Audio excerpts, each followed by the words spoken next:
কেন তোমরা আমায় ভূতকাল দিয়ে বলছো আমি আটকুড়া রাজা? আমার মুখ দেখলে তোমাদের মহাপাপ হবে।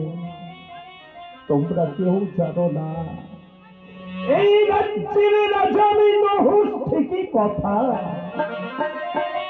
একটা পুত্র কর্তা আমি পাইনি। সেদিন হতে তোমাদের দুঃখে আমি দুঃখী, তোমাদের সুখে আমি সুখী। তোমরা তুই আমার পুত্র, তোমরা তুই আমার কন্যা। প্রজা হয়ে যদি অমরে করে রাজনীকে দাও, দূর থেকে তবু আমার ধিক্কার ঘৃণা।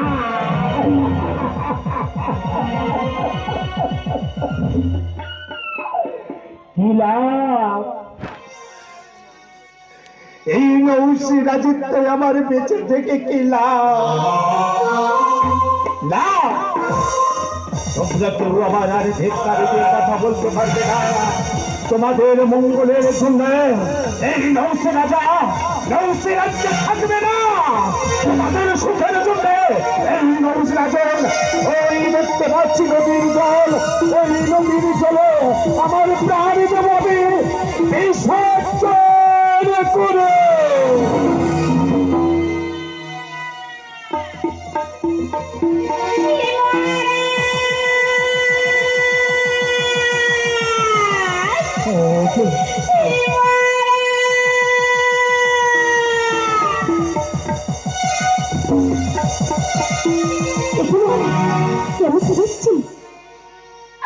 আজ এই পবিত্র দেহখানা তুমি এই গঙ্গায় গেলে জীবনে দিচ্ছে বিষয়। তোদেরকে ভুলে গেছে আমি নহুষ। এই রাজ্যের মধ্যে কোনো পুত্র কন্যা পাইনি, তাই তো এদেরকে নিয়ে সুখে শান্তিতে নৌসি রাজ্যে থাকতে চেয়েছিলাম। মায়ের ভালোবাসা ওদের দিয়েছ, সেই সন্তান যদি তোমায় বলে বন্ধা আমায় দুটো লাখ করা আমার মুখ থেকে ওকে সাথ হবে বলতে পারে শুভকে কেন প্রাণ রাখবো? ওই সরোজা নদীর তীরে ওই চলে যাবো, প্রাণ দেবো বিসর্জন। তাহলে যদি বিসর্জনে দিতে হয়, তোমার মনে যে কষ্ট একই কষ্ট যে আমার মনে।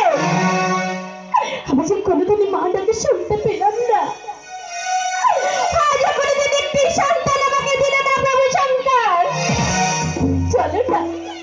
তাহলে যদি বিসর্জনে দিতে হয়, আজ আমরা দুটি প্রাণ একত্র হয়ে গঙ্গার জলে জীবনে দেব বিসর্জন।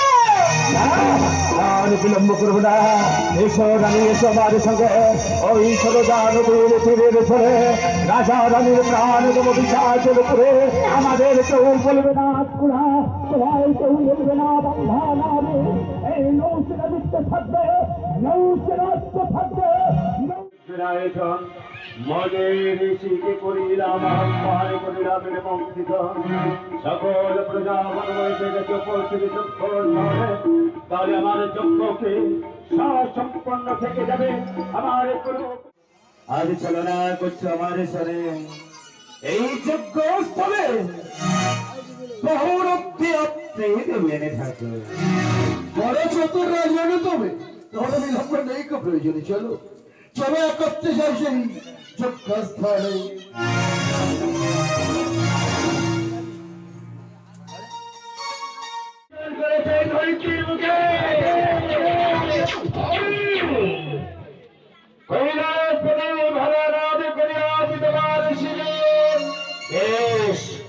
হলে আমার পিতা কিসের জন্য আমাকে স্বীকার করেছে এই দরিদ্রের মুখে?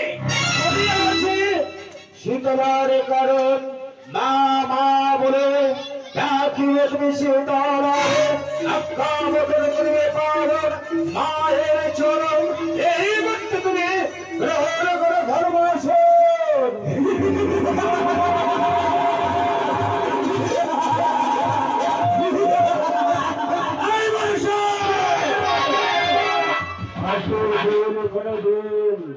নারীকে মাতৃকারে বলে না শিখর, ওই নারী শুধু কি জন্য চাই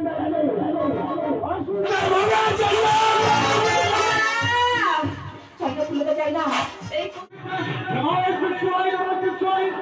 চল